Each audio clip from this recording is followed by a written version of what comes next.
Blog Talk Radio.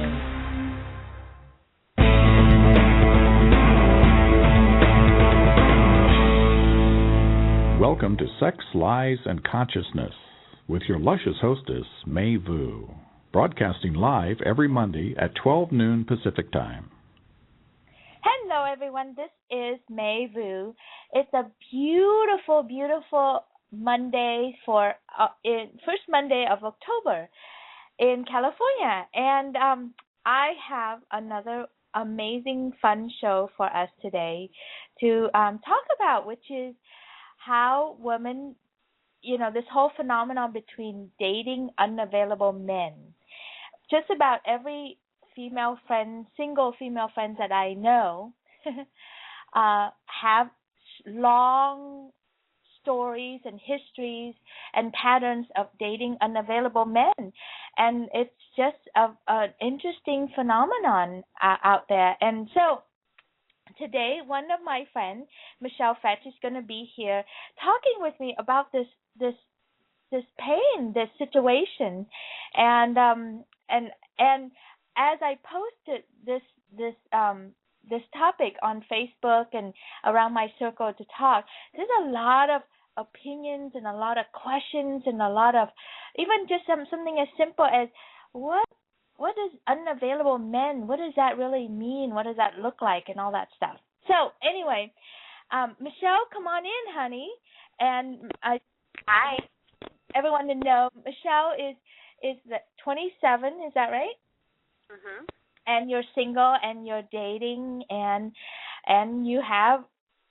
When we were talking about doing a show, you started giggling when I said, "How about dating unavailable men?" And you said, "I have a lot of experience with that." So put that on your resume. Put that on your resume. Yes. So let's. Why don't you give the audience a little more stats about yourself? Just whatever fun things, tidbit to know about you, so that they can connect with you, and then we can just dive in on this subject.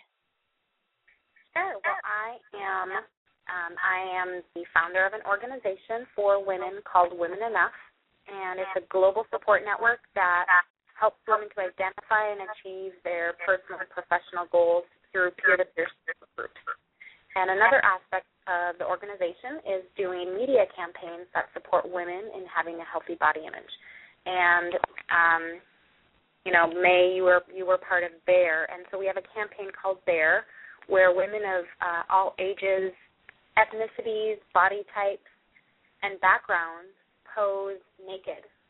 They pose bare, covering the precious parts, and then sharing stories about their life and what it's like to really be seen on that level of authenticity and the aspects of their life that they would like to find freedom from. It was an amazing event. I'm pretty open with my body, and I've come to so much peace with my body. But just to be in a room full of all of us women from all walks of life and all shapes and size and age and range and, physical conditions and all that stuff, and to witness each other naked and not be pornography, not be dirty and cheap about it, but just be natural and authentic and loving and lovely. It was just really wonderful. And I like long walks on the beach and, I love it. So tell us a little bit about like your dating life. Like you've been single for a while or shortly or what, and then are you looking for, a husband or a mate or just some, casual sex? Where are you with all that? So I shared this on the blog for Women Enough, is that last year it came to a point where there was a relationship with someone that I was friends with and that I fell in love with, and I allowed myself to really be seen what felt like for the first time, and that also had me realize that there were aspects of myself and things and behaviors that I was participating in that weren't fully honoring myself, and one of those things being casual sex. Like for a female, I have a high sex drive, and it's also, to have a level of intimacy, that sex provides, both like, quick intimacy, but then, just love and touch. Yeah. So I was, really, I have a history of I've had a lot of casual sex. I might get, maybe I'll regret saying that at some day, but and really it was the fear of really allowing myself to be seen. Mm-hmm. And there was an aspect of not, with somebody that I really liked or was really interested in, there were aspects of even in the bedroom, like not speaking up because I was afraid of, what they would think. I cared more about what they thought, these men that I really cared about, than the, casual sex mates that I met. So I could say whatever with that, and I could do whatever, and, it was like I didn't have to be concerned for how I looked with those people. So, in this past year, I was in a relationship with someone that was, he was not fully available, and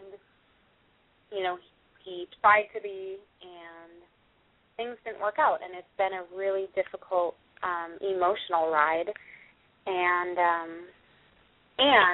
now I'm in this space where I'm not ready to open myself up, sexually to someone without feeling a sense of their capacity to really see and like meet me on an emotional level. So, oh God, there's so many things here that we could go into. So I'm gonna slow us down and just start let's start just defining what we mean, or what comes to mind, you and me, what we mean when we say unavailable men. Well, when I first moved to California from Minnesota, I met this guy who I thought was really great, and I thought, he's kind of funny looking and whatever, but he had this presence and this ability to really look at me, be with me, see me that I had never experienced before. And I also felt like anything I said or did was not going to shock him, and that he would just accept me, all of me. Yeah. And I had dated him, had this short love affair, moved to San Francisco. He was really great, and he helped me get set up here. And, and then after that, he shared with me, he invited me to go to India. He wanted me to come with him, but he was like, it's not only my decision, And then I'm like, okay, what does that mean? And then he's like, well, I'm married. And I'm like, oh. And then this whole concept of open marriage was introduced, and I'm thinking oh, okay, this is new. And when I moved to California too, I moved across the country. I packed so I could fit into my car within a matter of a few weeks. I was working for Aveda Corporation in Minnesota, doing sales and marketing, and I was, I didn't know anybody, and here this person was showing up for me, and I, it was not, it was totally not unlikely that he was unavailable. Yeah. And and then I went on to date. So wait a second. So these stories imply an answer. So let me grab the answer that you're implying. So the first one, when you say, you met this guy and he was totally cool and he's present and he's available, he really saw you and accept you and everything, and then he invite you to India, and then you're like, yeah, and all this stuff, and then it turns out he has an open marriage. So what do you mean? So are you trying to say something there about the definition of unavailable men? Well, he already had a partner. He was already committed to this partner, and even though they had this agreement where they were open to other people, it was not going to, it wasn't going to have a happy ending for me in that he and I would then go on to create a, exclusive partnership, and we would be making decisions about our life together. It was like I would have been a secondary person if I wanted to stay in the relationship. Okay, so number one. Okay, so what I'm hearing there is that your definition of unavailable man is that, for this example anyway, is that a man who is not available to make you the exclusive partner. Yeah. And okay. I think one aspect. No, I know.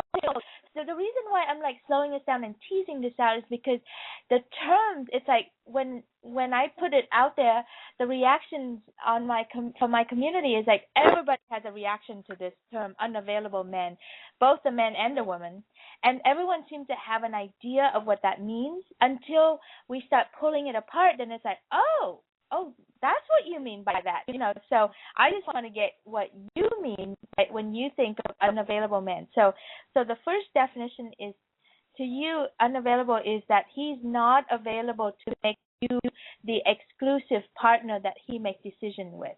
Like, you see yourself as second fiddle there, and so that to you means he's not available to you.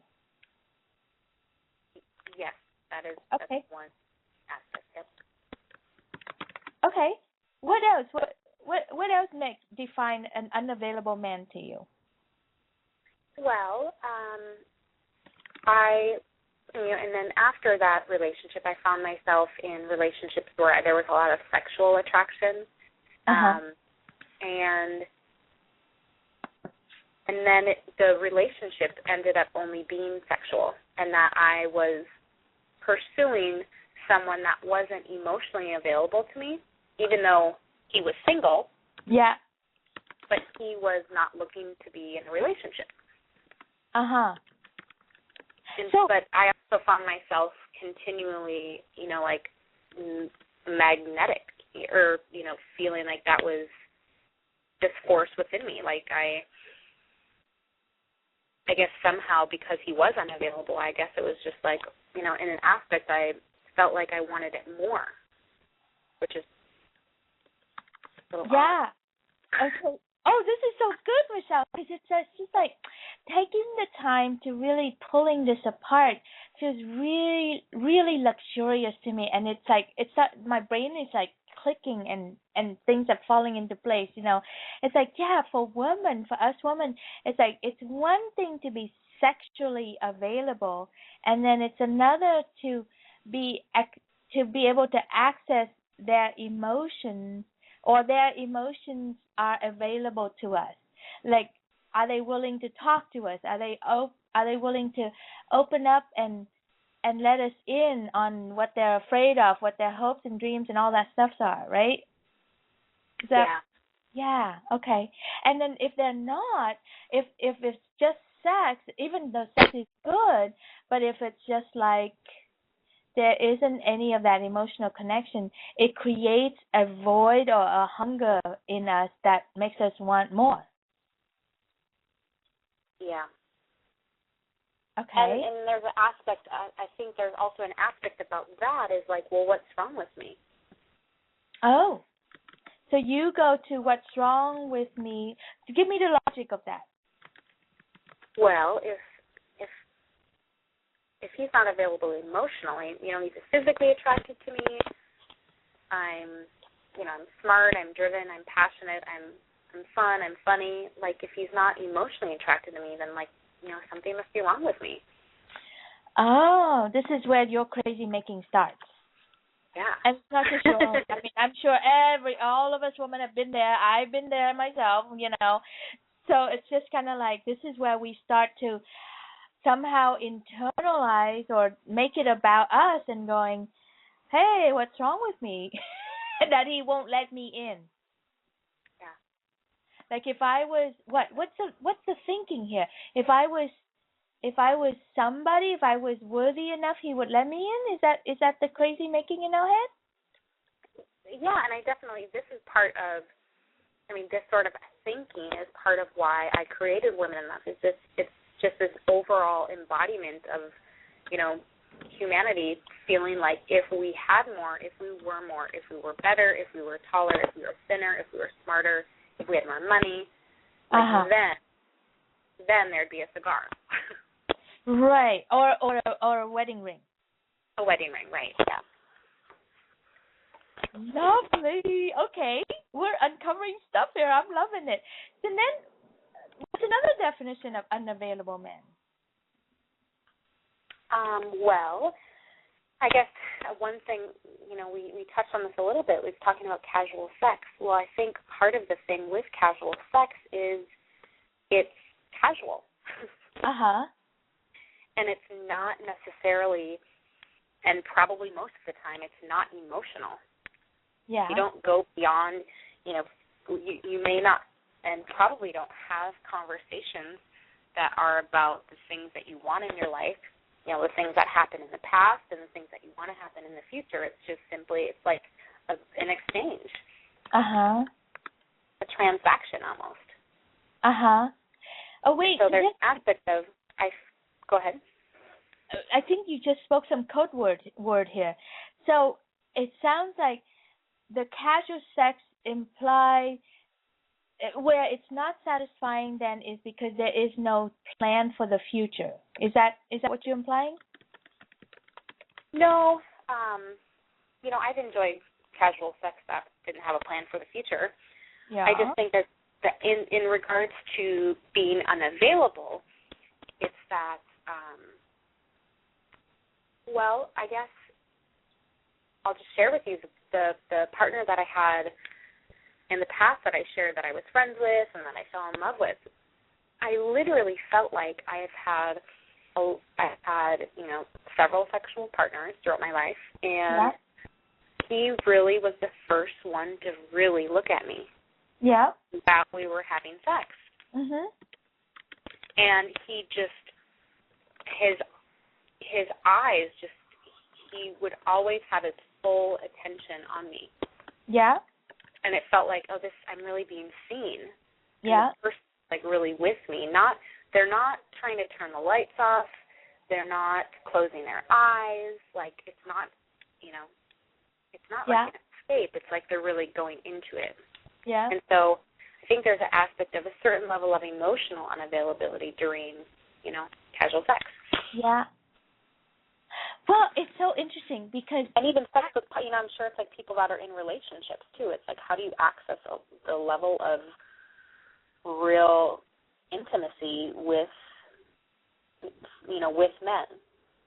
Yes. Without I've been in a situation where it's like if I express myself too much, then the person's going to think that what they're doing isn't pleasurable to me, and then it hurts their feelings. So it's like, how do you access how do you access somebody that's willing to communicate through all of that stuff? Well, it's so interesting, this one, because I remember when I was exploring and having, I don't call it casual sex the way you're referring to, even though people would consider that, but I was experimenting and playing with my sex. So it wasn't casual for me. It was, even though, I wasn't going to marry any one of them and all that stuff, and it may be a one-time thing, but it was just my own experiment for myself. So when I was experimenting, I had this one experience where I met this guy just randomly at a very holistic sex party, and I didn't know this, but when we started having sex, he had me look in his eyes, and I did, and it was like this pool of connection that I've never ever experienced before or after. That it was just that one time. It was incredible. And then when we were done, I was just left with just this amazing connection, and I, of course, immediately went to, he's the one. My poor innocent mind. And I wanted so much to have that experience again with him, and have it forever. But what happened, I learned, was that was just a one-time thing, because he just came out of a 10-day silent meditation retreat. He was really connected with himself. And at that moment, he was able to let me in, and I connected to that. But after that, life took over, and he, got back to his old pattern and everything. We couldn't find it again. And it was very interesting. And so for me, I'm still puzzled over that one. I'm just kind of like, wow, that was as casual as you can be, and yet that was so deep and intimate. And I can't, to be honest, I don't reach that level of connection with my boyfriend right now, or my ex-husband when we had sex, So there's something very intriguing about that piece. Yeah.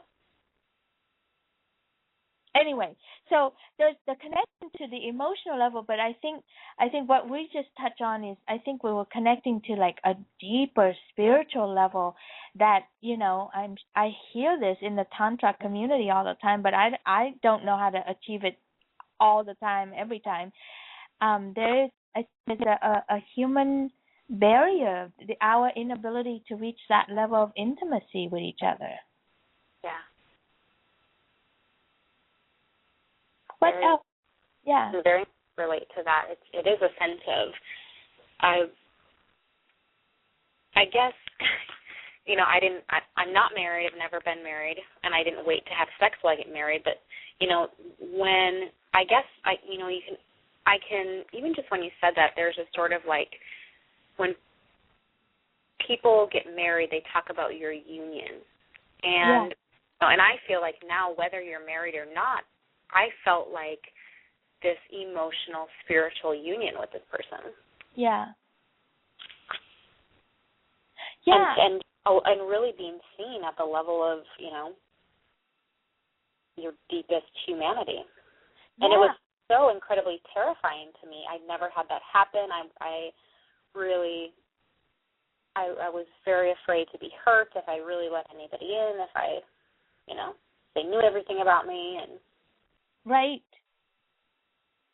Yeah, or if they see my sex, that would be too vulnerable.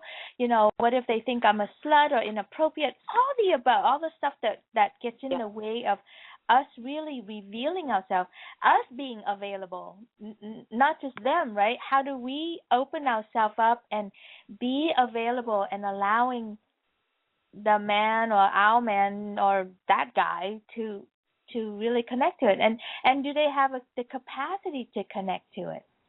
So I'm thinking, as we're talking about this, I'm thinking, I wonder if it's not just about dating unavailable men, but really the bigger topic is, as human beings, are we just unavailable to each other? Yeah. Or that we don't know how to be available to each other. How do we be available to each other, given all the needs that we have, the needs for security and a promise and a future and a present, like, do you make me feel safe, and all the requirements that we come to the bedroom with. Yeah. Good question. What does it make you? What are you thinking about right now? I was just thinking about my relationships with friends and females, and I think for most of my life, I grew up, and from a very early age, I knew that I had this deep desire in me to just connect with people on a really deep and real level. Yeah. And I also, throughout my life, I found myself sharing things with people and them not being able to emotionally match me, match that desire. I would share things with people, and then it would be, they would tell other people, and they weren't necessarily things that should be told, and they weren't safe to be told, but I had this, trust. And, I felt like if I really allow someone to be seen and felt and not judged, then I imagine that it would be a returned sort of gift. Yeah. And that wasn't always true, and it's something that my mom also, she feared for me a lot, and she expressed that to me when I was a kid. She's expressed that to me as an adult. Like, I'm very open about a lot of things, and will that inhibit me from being in relationships with people? Will that have people talking about me? Will, whatever it is. Yeah. And I think now I'm really grateful that, being in San Francisco, and there's a lot of different personal development things here, and people, Yeah. I don't know, there's just something so special about San Francisco and the inquiry that takes place within people here. And for the longest time, I didn't feel like I could really access a deep relationship with even women until I moved here. Like there's this natural sort of like innate competitiveness that happens, from an early age between girls. And it's like this scarcity mindset, which is, I think it's perpetrated with media and all kinds of things. But yeah, having even Unavailable, or the people not knowing how far they can go with somebody and still be safe. And safe meaning, emotionally safe. Is this person going to love me? Are they going to judge me? Are they going to betray my trust? Are they going to tell everybody everything? Whatever. Yeah, it makes me think of of something shifted for me a couple of years ago when I've had several attempts at this thing that you're talking about. Like, am I really safe here? Can I be myself fully? If I be honest, will people hurt me, or will they use that against me? And for me, choosing to do Sex, Lies, and Consciousness show has been like one of the hardest things for me to step into doing because of those fears. I remember the first months of doing the show and being open about it and talking about, because the way I do my show, I don't just interview my guests and then it's all about them. I share my real stuff. I tell people what I do or have done or have going on in my life, and a lot of people think what I have to say is over the edge, like how I live my life is over the edge kind of thing. And it's really hard to choose to be honest and to be public like this. I mean, I even had a phone call from my ex-husband, threaten me about, what I have to say on the show and what's appropriate and what's not, and how would that impact our daughter and all this stuff. And like all of his fear just flung onto me, but they were my fears too. And when he, said all those things to me, I was like, I was petrified. And then I realized that it's my fear that I've been carrying on inside me. And when I make peace with those fears and realize that I am safe and it really doesn't matter what people say about me, then it really doesn't matter. And I just keep doing the show and keep talking about it, And so there's something that is a two-way street here. Yes, people do take what we say and they do judge us, they do gossip about us, they do share behind our back. But if we're really okay with ourselves, it doesn't really matter. Right. And of course, just when I said that, I had this noise in my head that said, yeah, but wait until the government come and take your daughter away. And I'm like, what? Then I go kind of freaked out in my head.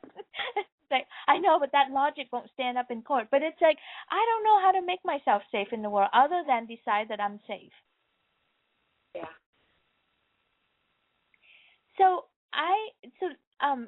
As I'm thinking about this subject of dating unavailable men, I've had my whole life history of that.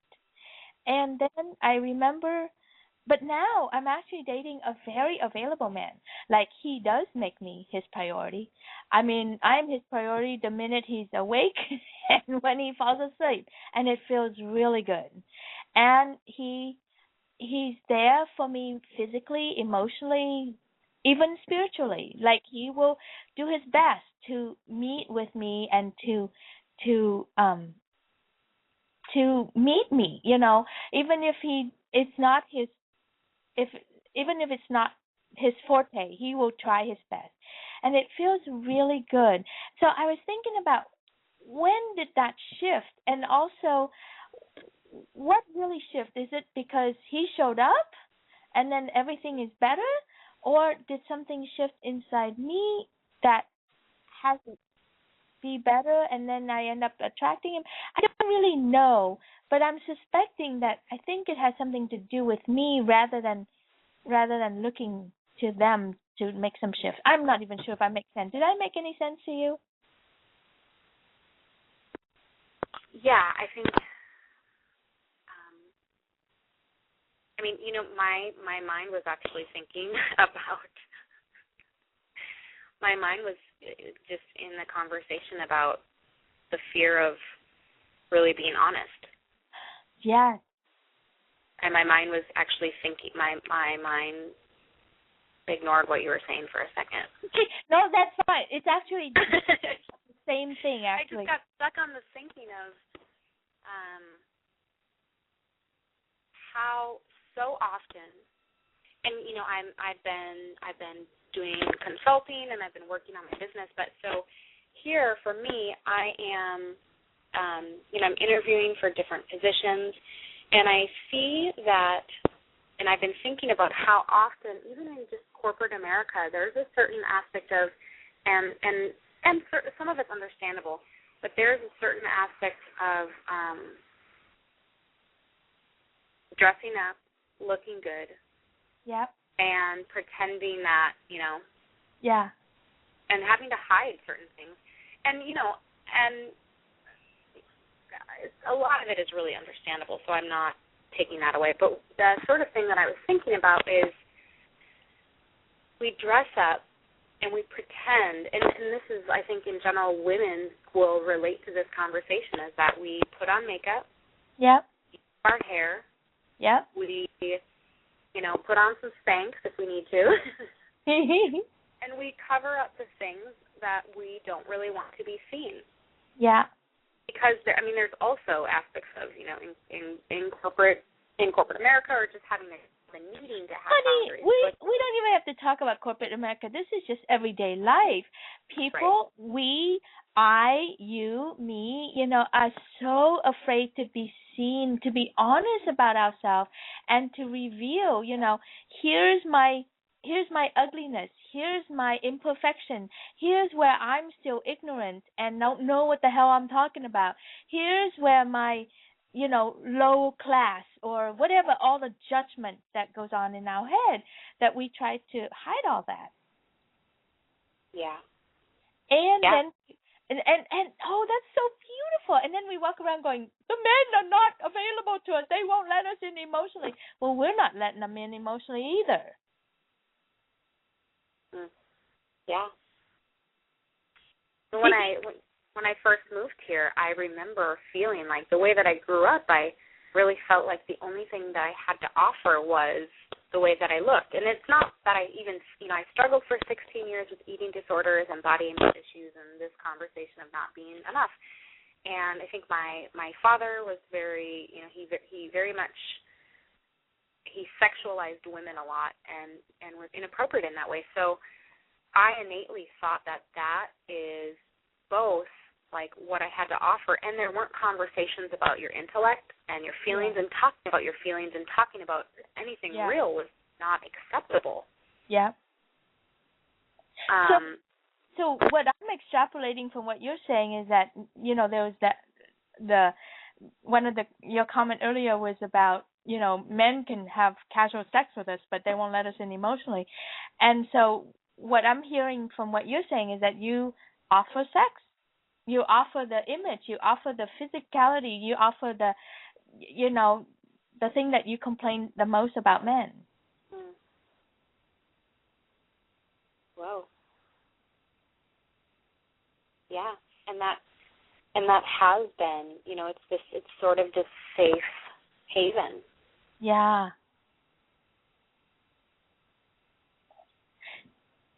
I just want to check in. This is like a really vulnerable uncovery that you're having right now as you're talking with me.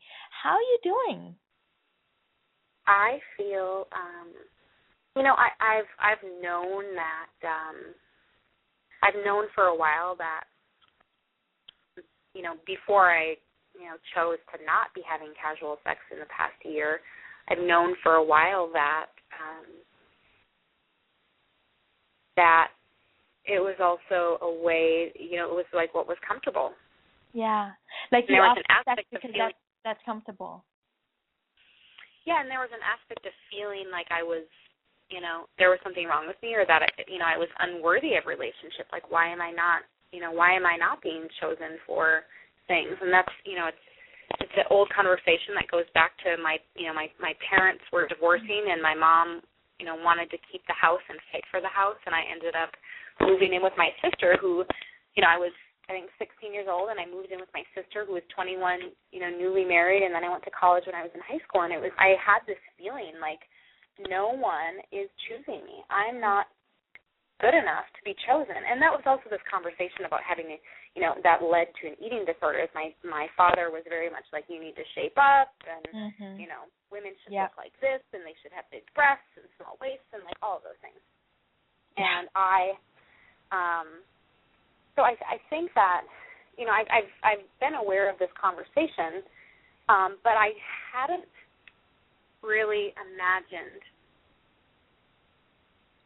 the same. I mean, it just, something shifted in me when you just phrased it in a way that basically I'm mad at men for the thing that I'm doing. I'm offering the outer. Yeah.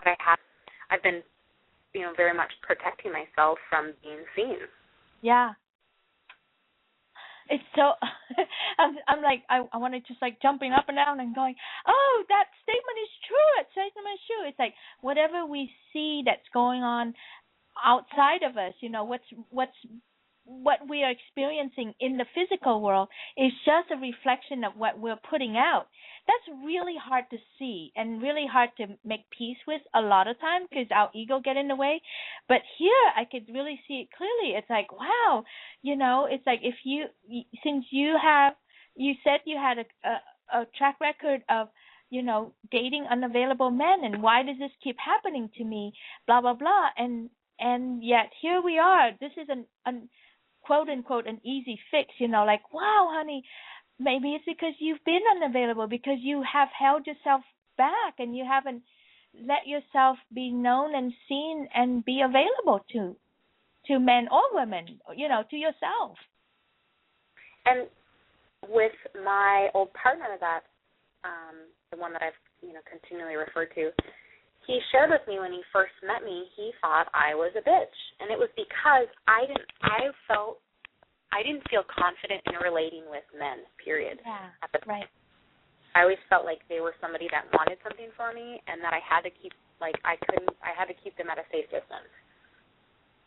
Yeah. And I didn't have the confidence to even be seen. And, I mean, this is the same person who, would just, penetrate anybody with his eyes, or, not every, but, did that with me. And so, it's also understandable that it was something new for me. So I can see that would be, and I feel like there's also an aspect of the reason why I'm dating unavailable people is because, I think part of it is, in friendships, and if somebody is unavailable, there's this certain I'm going to play it cool and we're friends. Yeah. And I sort of be myself. Yeah. Because they're unavailable. Yeah. And then there's this sort of, and then if you can be yourself because they're unavailable, and if you can really be honest and say whatever because they're unavailable, then, then there must be a certain level of honesty that isn't happening between, people that are fully available. And and I guess it just goes down to the fear of being in a relationship where the other person is, you're in a monogamous committed relationship and, the other person cheats. And so there's an aspect of, I guess, if the person is, not fully available, if they're not emotionally available, whatever, that that you still have a level of honesty, and you're not pretending that things aren't happening. Yeah, hang on here. You're making a really important point, and I'm not catching it. So, what are you trying to say here?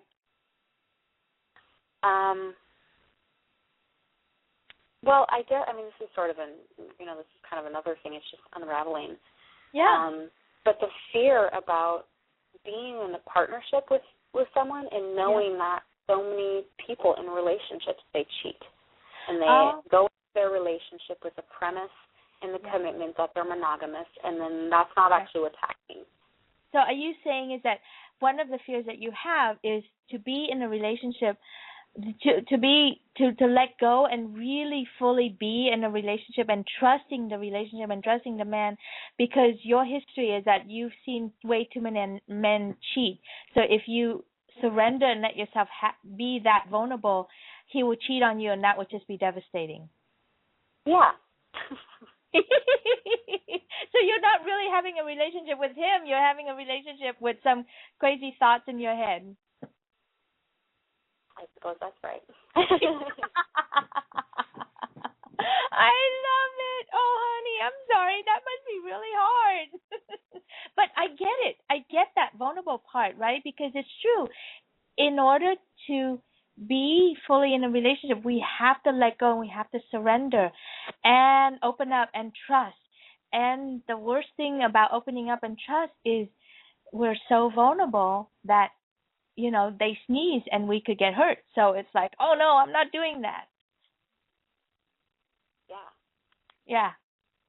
Like, I want to take a virtual hand raising. Who out there is feeling that way? Raise your hand, like me. And the crowd goes wild. Yeah. So it's really hard to be in a relationship or to find a relationship when we have so many things in the way of it. Right? I mean, like, it reminds me of you and I have this common thing about we've done Landmark together. And remember that part with Landmark where they say you're not really in relationship with the person, but you brought in all these baggage and history and tables and chairs of how it used to be with that so-and-so and how your mother did so-and-so and your teacher did so-and-so to you, and then you brought into the relationship with someone completely new. And then you wonder why you trip over all the stuff. Yeah. Yeah. Very true. This is so good. I'm going to take a quick break. And when we come back, let's see if we could, sort ourselves out and find ways to let go of some of those baggage and straighten our mind up so that we can be woman enough and go forth and undo this pattern, Michelle. All right? Are you sure we can do that next call? Is your marriage or relationship in crisis? Where one partner wants to expand into their sex and bring scary changes to the relationship, while the other partner is dug in, protective, and saying, no way in hell is this going to happen. May knows this place well, and she can help both sides. She is truly amazing. Learn more about her specialty, crisis coaching for couples and individuals, at sexliesandconsciousness.com. Okay, we're back. I'm here talking with Michelle Fetch on this phenomenon about women dating unavailable men. And so far in our conversation, what we're discovering is that all of our labeling or reasoning or describing the men who are unavailable actually is having this mirroring effect of ourselves, where we are recognizing that we're just as unavailable to them. We're just as far off and withholding as they are, just doing it differently. And we come into a relationship with all sorts of baggage and fear of being hurt and being dumped or disappointed or whatever.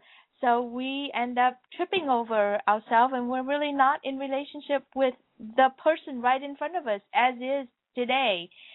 So, I mean, we could just end the show right there. That's a huge revelation, Michelle. Are you there? What was that? I didn't hear. I just was talking over you talking, I think. I was just saying is that I was recapping where we've been, and it's just like what we're discovering about ourselves as women dating, who complain that we date unavailable men. It's like, wait a minute, we're just as unavailable as they are, and we come in with baggage and fears and restrictions and unavailability, and so it's like that's a humongous revelation today in this conversation. I had not planned on getting here today. Well, I'm happy to exceed your expectations. So let's go all the way. So it's like, now that we noticed that, what do you want to undo, Michelle? Well, what do I want to undo?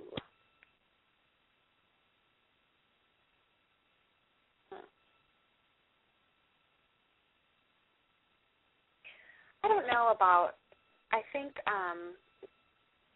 when you said that, I was just recounting how I have been emotionally unavailable to men, and like as of, and even very recently, yesterday, the day before, all of a sudden I'm unavailable emotionally, and like to a higher extent, like I'm no longer using my sex, and I'm no longer available sexually, so now I'm available, and I'm unavailable emotionally, and there's also this like outburst of men that are interested.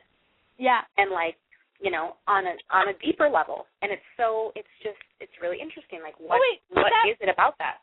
Well, that's another show. That's a show about men dating unavailable women. Yeah. But what I'm getting to with that is that what I'm realizing and see is that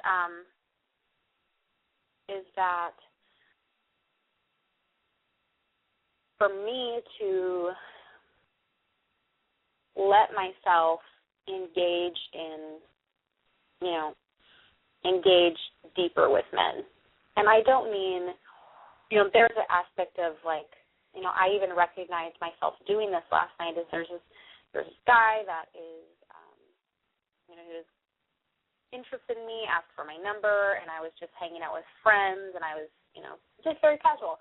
And I noticed he was really trying to connect with me, and I would like, I wouldn't fully look at him or like allow him to like really look at me. Yeah. And I kind of like turned my eyes and whatever. And so I'm just noticing that. And, and part of the thing is just like determining the level of like, am I, physically attracted to this person, and I want to do that, and do I want to give, am I going to give the wrong idea? And so I guess, that's just a reflection for me. And rather than undo something, I feel like to notice and share with men, and have this opportunity to relate to them at that moment. Yeah. Like here's something that I do. It's just like this pattern of mine. So I'm, and even just saying like I'm recently, I'm out of a relationship. I'm dealing with that emotionally, and I'd love to be friends and get to know you. So, here's what's, just so you know, and instead of instead of leaving the person perplexed. Yeah, right. Well, and that's beautiful. It's like I had a teacher once that said, you don't have to be perfect, and you don't have to do everything right. But if you just let us know what is going on with you, then we know how to dance with you. We know how to work with you. We know how to support you. And we know how to co-create with you. Yeah. Yeah. And so, you don't have to heal all your wounds, get rid of all your baggage before you can date again, all that stuff, right? But if you would just pay attention and notice what's going on for you and just be honest with that, that is a door opening. That is emotionally available. Being emotionally available. Just naming what is. Yeah. Yeah. And I think there's a step before that, Michelle, that I think you've gone fast, and I think it'd be important for people to know, as you're listening to this show, is that the fact that you can see that in yourself and you can have a healthy conversation with yourself, like letting yourself know, oh, that's what's happening for me right now. I'm being triggered. That old fear is coming up, so that's why I shut down. And just be in relationship with yourself and let your inner part know that you know. That also has so much power in the world. A lot of time, if you just do that, you don't even have to do anything with the guy. You don't even have to say anything, and suddenly the communication will get cleared up. Yeah.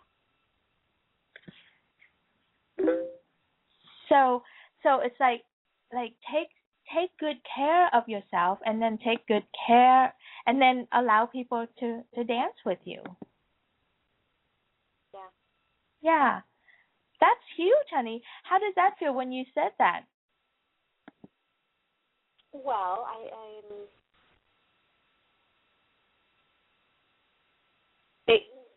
how does it feel? Was there electrolyzing? Well, what I meant is like checking with yourself and see, was there a part of you that feel open and inspired and excited, or is there something else that's still tight inside your body that indicates that there's another level of stuckness that we could look at? Well, I think, I'm still very much in love with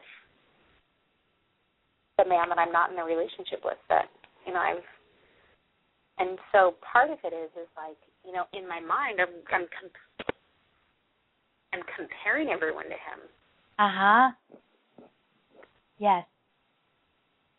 And literally, when I first met him years ago, I thought that he was, I thought I'd never been, I was like, this guy is completely my type, and I've never been so attracted to anyone before. Yeah. And so there's a level of like, not only am I, still in love with him, but there's also all of these levels of like, hopes for a future that didn't happen. Yeah. And there's a sense of like, I even feel like I'm like cheating on him for even thinking about being emotionally available to somebody. Yeah. Wow. Oh, honey, I'm about to say something really bold right here, and I'm gonna piss off a lot of women. It might be including you. But what I'm hearing, what you call being in love, that is not in love. That is in craving. That is in psychodrama or in need. But that's not in love.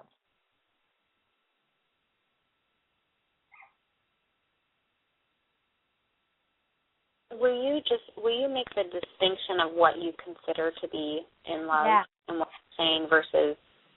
Yes, because if we say we're in love with someone and all it does is it creates craving inside you, like needing, craving, I want him, I want him, I want him, I can't live without him, that's not actually love. That's a drug addiction. But we've been trained to think that's love. But it's not. We're using the wrong words, and that's why we're like screwy in our head. That is an addiction. Like if you say to me, but May, right now I'm in craving of this guy still, and I'm still addicted to him, and I'm still addicted to the drug cycle that I get when I'm with it, when I'm with him or without him. That's, if you compare what you're feeling right now to getting off drugs, it feels very similar. That's not love. When you're in love with someone, because you feel really open and really free, and then your love is so big that you can love him and him and him and him and her and her and her and you just feel so much love for the whole world. That's being in love. But we're not trained to love that way. We're trained to love from this craving place. Does any of that make any sense? I most certainly, I think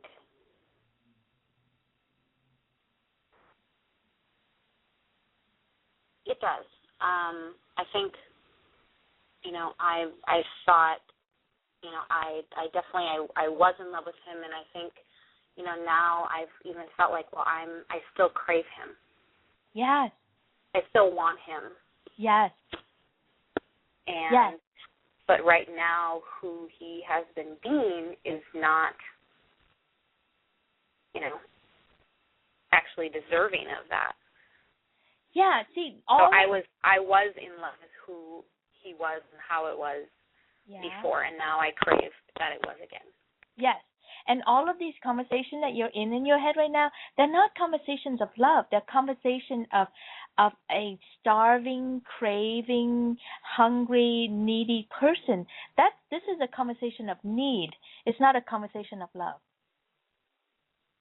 Like, when we sit there and go, well, he doesn't deserve this, he doesn't deserve my attention or love, or blah, blah. Those are not love conversations.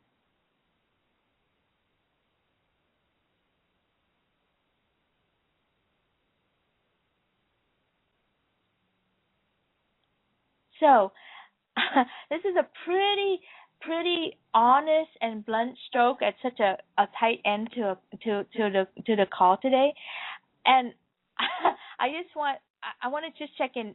How are you doing? Well, I'm feeling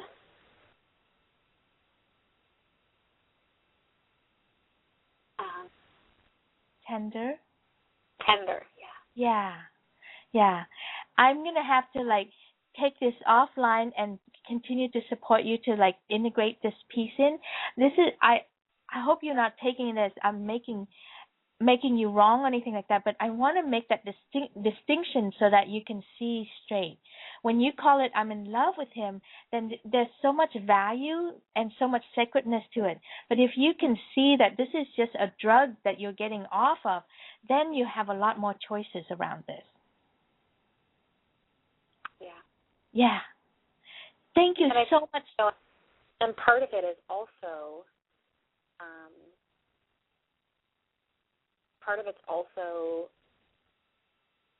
this conversation of we just said I'm needy to the world.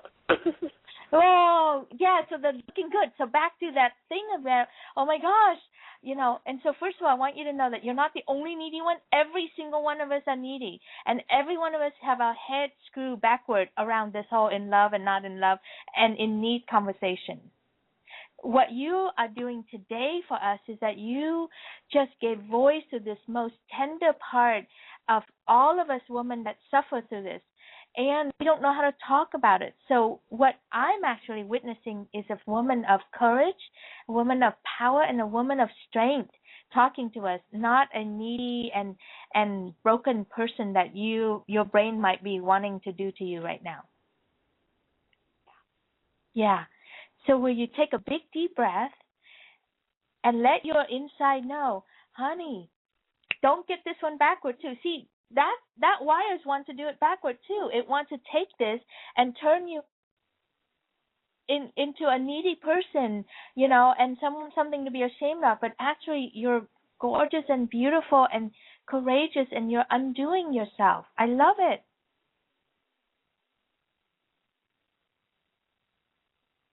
I survived the call. Yes, you survived the call, and you're thriving, and I hope everyone will listen and acknowledge you and love you. Michelle is on womanenough.net, so come look for her. You can also find her on Facebook.